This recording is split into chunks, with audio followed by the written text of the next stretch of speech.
không.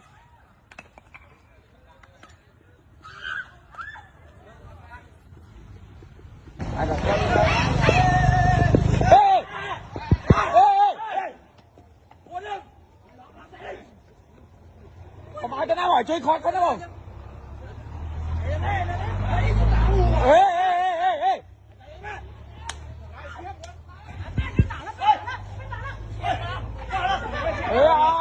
Lại tên này. Một đập rít đó, một đập rít trong cái ba này không, vì vậy mà được sấy vậy là tao với nhắn nhỉ.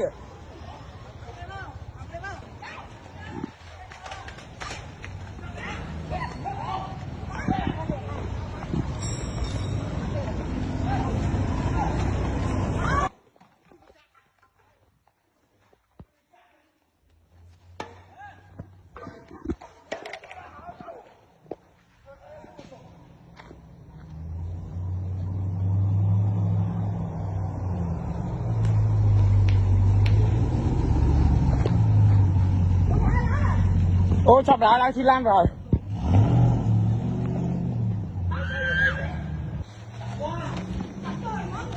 Đây tụi bốn thấy không? Anh đang ai cái bảy cái làm như tôi như vậy như ai nhưng mà cái tên nó chạy lên con lấy to lên tên tôm nãy cái chạy ở trong mấy cái video mắc Ở lấy tam về to nữa không? Bảo lấy khang mà cái con ở đâu để bao giờ cắt từ lấy nó đo này.